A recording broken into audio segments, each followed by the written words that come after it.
All right, we have got an awesome guest today to talk about a game that I am incredibly excited about. And spoiler alert, I've been playing it, and it's beautiful. It's Ni no Kuni 2 Revenant Kingdom. I hope I got all the titles right. Stephen Akana is joining us from Namco, Bandai Namco, and we're going to find out about this game, which is a sequel to a beautiful game that you guys worked with Studio Ghibli on with the original one. But this is a very different experience, isn't it, Stephen? Yeah, in comparative to Ni no Kuni Wrath of the White Witch, that one had a very childlike bedtime story kind of feel, where in Ni no Kuni 2 Revenant Kingdom, the team really wanted to look at, let's bring in a little bit more maturity, let's kind of step up the age a little bit and completely revamp, the gameplay system, complete new cast of characters, but in all of its wrapping, it's still undoubtedly Ni no Kuni and that same magic that one would expect. Yeah, and I noticed that you guys have a similar art style to the first game, even if you've moved away from a direct partnership with Studio Ghibli this time. Yeah, for Wrath of the White Witch, we partnered with Studio Ghibli to do all of the animated cutscenes. Okay. Because at the time, PlayStation 3 was a great console, but to be able to basically imagine these scenarios and scenes, we really wanted to make sure that it had that Studio Ghibli pop and feel. For Ni no Kuni 2, the team, they're working on PlayStation 4 and PC, and with the power that they're able to utilize now, they were able to take the in-game engine and create all the from the actual game engine itself. Yoshiyuki Momose, he's the character designer from Studio Ghibli. He's worked on a lot of their movies. He's come back to do all the character designs for Ni no Kuni 2. And Johi Seishi, who did all of the compositions for basically all but two of Studio Ghibli's films. He's done the orchestral score for Ni no Kuni 2 along with the Tokyo Philharmonic Orchestra. So there's still that feeling that everyone's going to have of this pedigree that comes from Studio Ghibli. Awesome. With which there was a different style of combat and a different way to play the game, and this time you're making it, I think, a lot easier and more accessible. You're trying to broaden the scope of it, but is there any trepidation of or concern that people that love the first game aren't going to be as into what you guys are doing with the second game? I think always with a gameplay change, it has the potential to polarize, certain players. Mm-hmm. But, in being able to, I was a big fan of the first game, and I've obviously been playing a lot of the second game, and I'm really enjoying the changeover from that hybridized turn-based system to a full-fledged, open battle arena that you can swap, move around. It feels a lot more frenetic. And it is a little bit more forgiving for people that maybe aren't hardcore RPG or even JRPG gamers. It's something that can help them get into that type of gameplay experience without some of the barriers of, the hybrid turn-based system was something that played to people who played a lot of classic RPGs and then put a little twist on it. Yeah. But for someone who might not play those types of games, it might be like, oh, what am I doing? Yeah. So we're in this interesting era right now because there are fewer games of this scale being invested in and being built for us, which kind of creates this interesting opportunity. And we're seeing games like Dragon Ball FighterZ and Monster Hunter World become massive successes. Nier Automata is another one. Because the Japanese have a way of constructing their games that isn't just going to change based on just market conditions. There's an artistic kind of quality to the way that they build their games.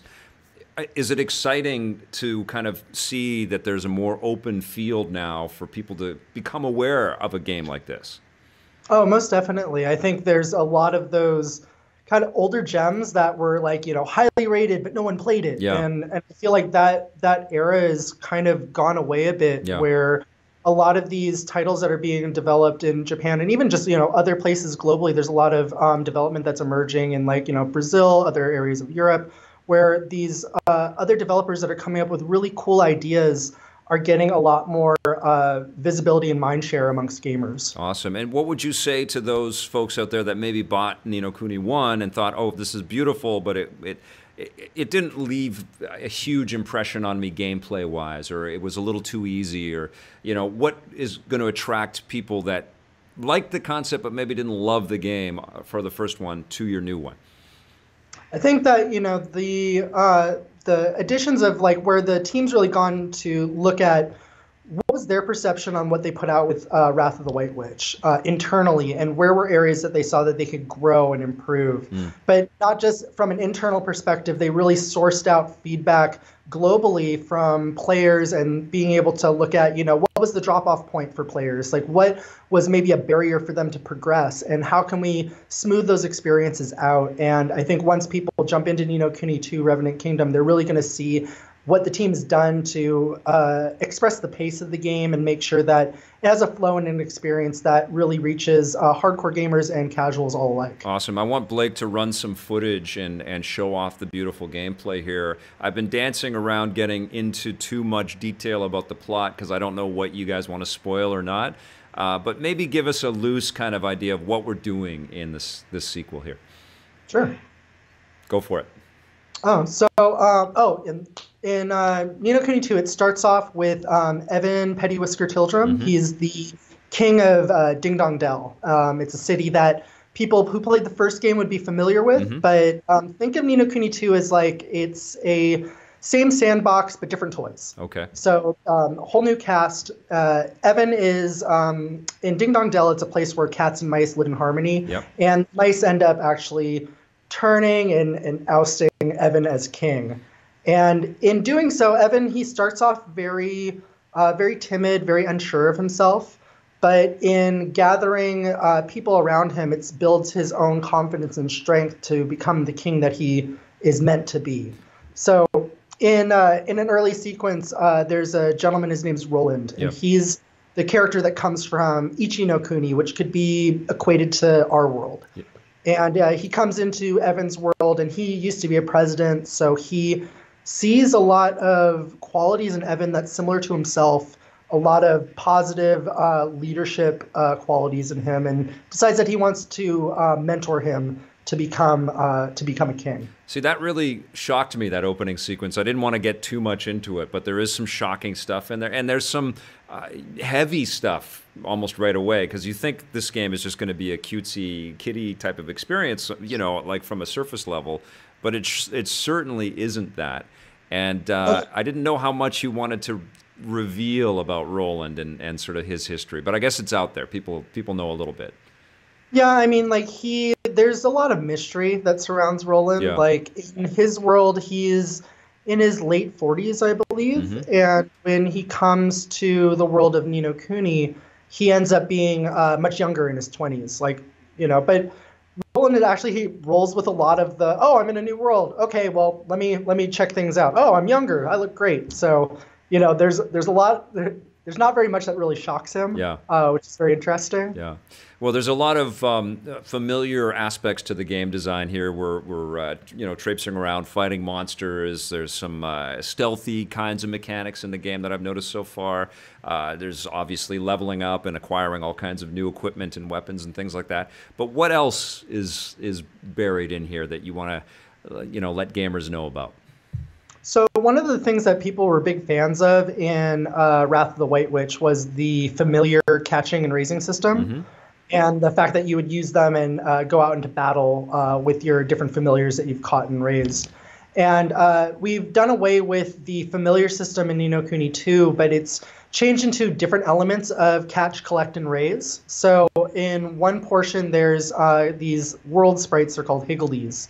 And the Higgledies, they are, I call them your fourth party member, because you don't control them necessarily, but they have passive traits of different things they might do. Like they might throw out some attack fodder, or they might throw a healing to one of your party members. But you can also give them commands, and in doing so, it will have, based on which Higgledies you've collected and you've added to your party, you have different either buffs or attacks that they're able to do.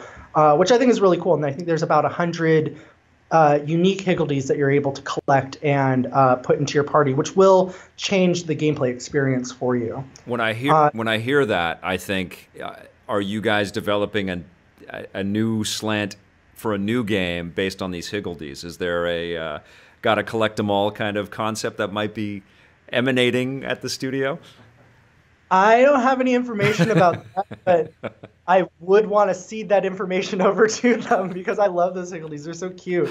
I think my favorite, there's a water element one, and he has like a pirate hat and like an eye patch on. So there's certain higgledy leaders that you're able to pull in, and they have different decor that's on them. So they're all pretty cute and unique. Awesome.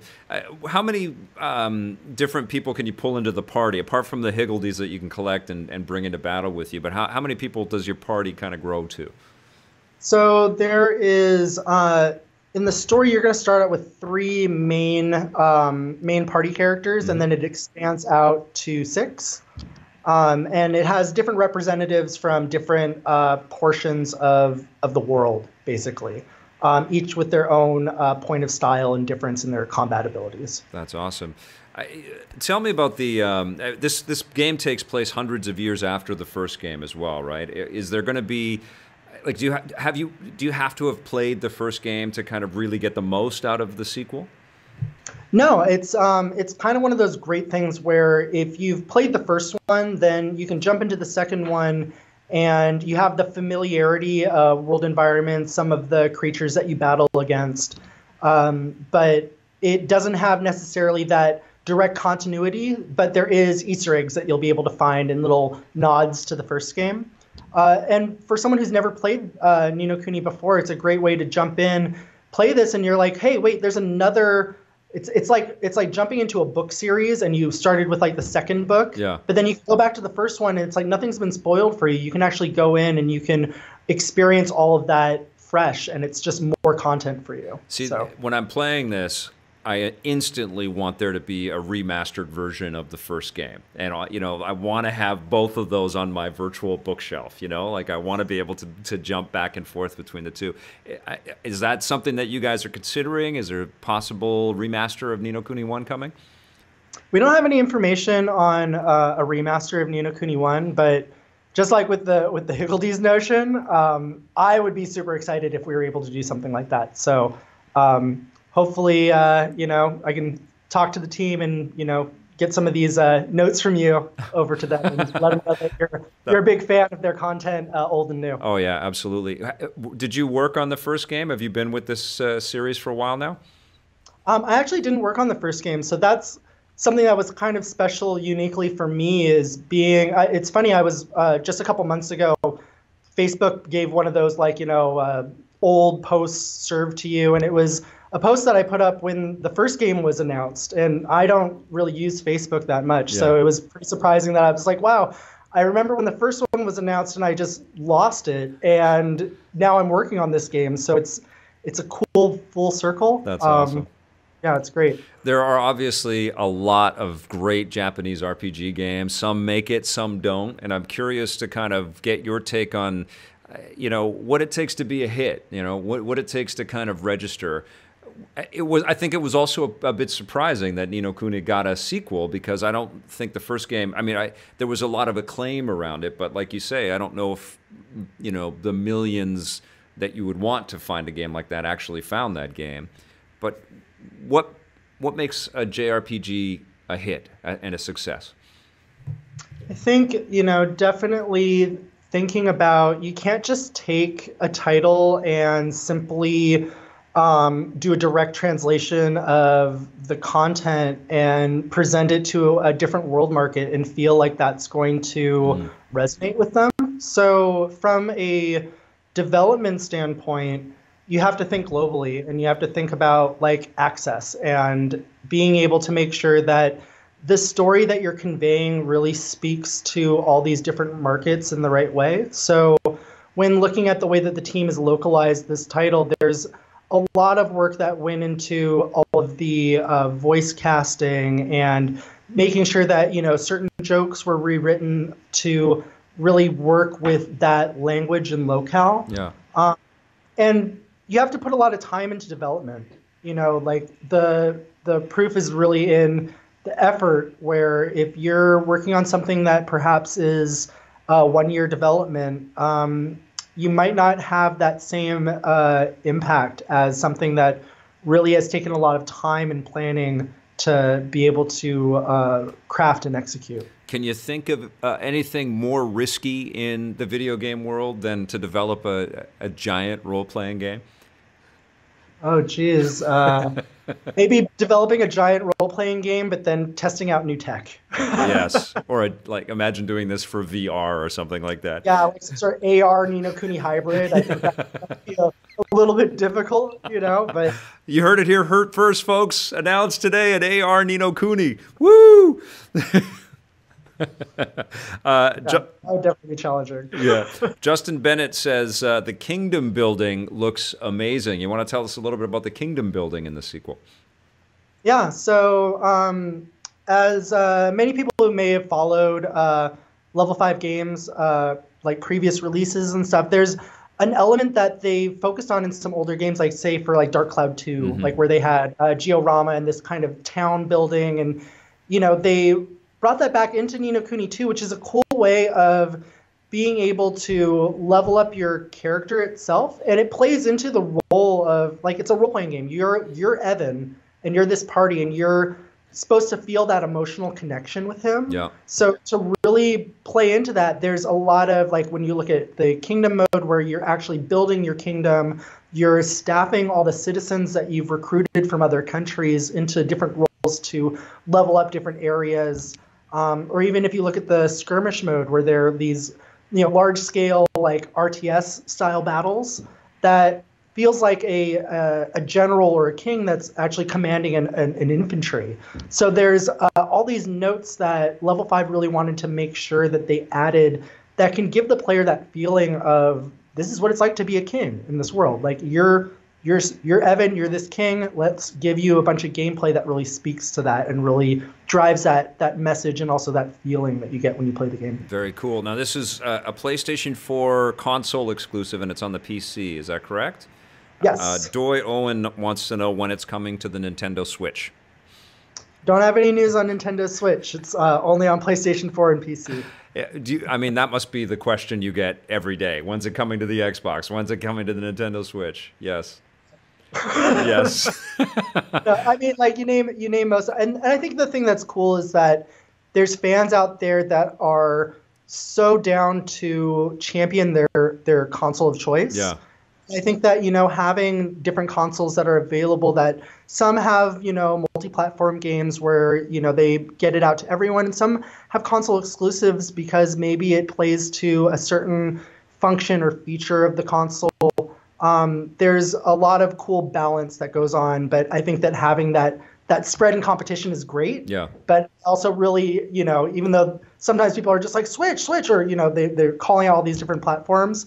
I think it's cool that, as being a part of the gaming industry, knowing that there's people out there that are advocating for what they're big fans of. Well, it also speaks to Sony taking a bet as well, right? And saying, well, we believe in this and we want this and we want to work with you guys. And Sony is very smart that way. That's, a big part of why they're having so much success this generation is they're picking really good titles to, and it's not just this title. It was Street Fighter, and there's just lots of examples of PlayStation saying, yep, this is gonna fit with us.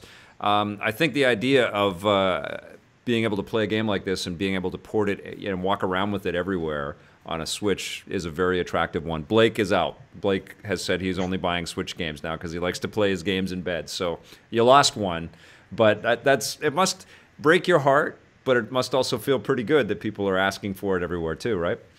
No, and I actually wouldn't even say that it breaks my heart, really. It's it just means that I need to work harder to convince them that, Sony's been an amazing partner and it's an awesome platform. So yeah. To get them to be able to get Ni no Kuni in their hands and experience that magic, it just means I just got to fight a little bit harder. Yep. We got Nate Slayer 22, who's a recent sponsor of EPN. Thank you so much, buddy. Saying why no Xbox, and I think that's the no Switch applies to the no Xbox as well. I'm playing it on the PS4 Pro, and it's gorgeous. It's gorgeous to begin with. What did you guys add to make it even more gorgeous on the PS4 Pro? So on PS4 Pro, it has 60 frames per second gameplay. There's also a 4K display. HDR and some improvements in terms of loading and performance in certain areas. Yeah, it is such a lovely, lovely game. The game is out next week, and I know this team has been working very, very hard. What describe these days? Like, you're interacting with the team, you're getting the masters out, you're getting the retail copies out to stores. What's it like? Busy. Yeah. It's busy. I mean, I'm really like I roll out of bed in the morning and like my phone is like right in my face and I'm just like, okay, gotta start working on these emails. So, it's really busy, but it's so satisfying to know that like we're right at the finish line, and I just can't wait for people to finally get their hands on it and to really just throw a large chunk of gameplay in there and get to experience something that I've been working on for a really long time, and I'm just so excited to be able to have the public be able to experience what we've been able to experience internally here. What do you personally know through your time playing this game and working with this team about Ni no Kuni 2? So, like, what do I know? Yeah, like what do you know about this whole enterprise? Like, something that you know to be true about what you guys have built together. So there's a lot of times like you could be working on projects, and when you're getting communication from because we're Bandai Namco here in the US, we're a publishing house. Yeah. So we're working with different developers, and developers will often give you a rundown of different promises that they have for what the promise to the consumer is. Mm-hmm. And you as a brand manager, you really look at it with a discerning eye, because you want to make sure that what you're marketing out to our audience is truthful. And I think that that's the thing that I found really impactful in all my gameplay experiences, is that every detail that they've given me has come to fruition. So, there's a lot of you're playing this game and you can feel that blood, sweat, and happy tears that was put into it. And it's hard to describe beyond there's something very magical about it. Awesome. Is this a game that you think people should play alone, or should they play with somebody on the couch beside them and sort of get into the story together?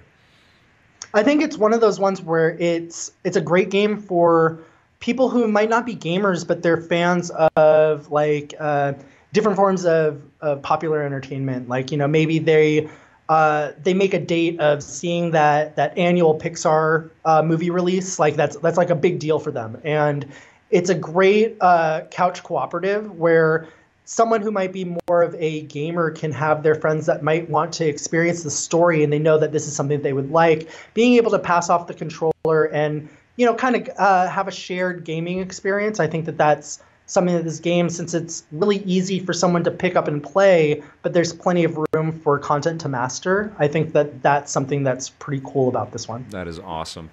I know some of the reviews have started to come in. I saw the Famitsu score and stuff. Do you guys have a sense of how the game is being received by reviewers out there already? Yeah, I mean, we've had a couple preview events, and different. A lot of our review copies have gone out already, so we've been getting some initial feedback, and I'm just blown over. Like, I'm so excited with the current kind of feeling that's out there. So I just can't wait to see all those reviews start rolling in. Because it's that time. Awesome, man. Well, it was a big deal to me when I got the code and I knew the date was coming. I said, yeah, I'm going to reach out to my friends at Bandai Namco and see if we can't get somebody on to talk about this very special game. We don't get tons like this, people. We don't get these games that are you can truly see the artistry behind them and the love behind them. And it is time to celebrate that stuff. Steven, thank you so much for being on the show with us. I want to play it more, but I hope that you guys have a very successful and happy launch, and good luck with Ni no Kuni 2. No, thank you so much. We're just so excited to be able to share more about Ni no Kuni with you. Right on. Thank you, Steven. Have a great day.